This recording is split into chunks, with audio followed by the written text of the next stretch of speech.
Self-sabotaging, oh gosh, it's so tricky because you're destroying your dreams without even knowing it. So we have another category of personality type we get to talk about today, and I am sure we can all relate to this one in some way or another.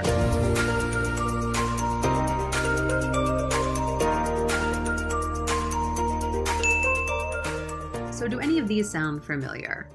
Something good is going on for you, and you make sure that you kill it, consciously or unconsciously. Or maybe it's time to stand up for yourself, but instead you bow down and do nothing. Or maybe you fight for something that you really, really want, and when you get there, you manage to destroy it somehow. Or sometimes you feel hopeless, helpless, overwhelmed, or shameful. If you can relate to any of those, well, hello and greetings to the self-sabotager. We've all been there, right? Self-sabotaging, oh gosh, it's so tricky because you're destroying your dreams without even knowing it. Here are 2 tips you can do now to ensure that you are not self-sabotaging. Tip number 1, pay attention. Think about what you're doing and why.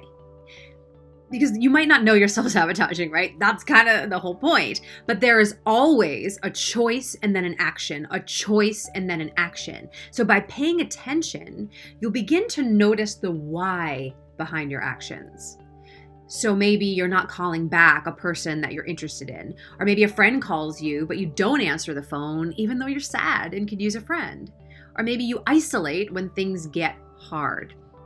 You got to start to notice the pattern in your actions. And in this case, it's really a pattern of retreating. So then why are you retreating? Maybe you're afraid of real intimacy. Perhaps you don't feel seen and heard, so it is easier to retreat, right? Notice the actions, find the patterns, and then really ask yourself why.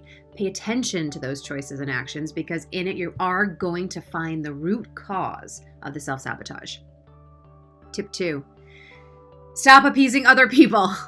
Please, oh please, oh please, stop appeasing other people. Another reason we self-sabotage is we care too much about what other people think. We want to be liked, we want to be perfect, we don't want to look stupid. So we self-sabotage in small ways at every turn to not put our asses on the line because we're afraid of what other people might think.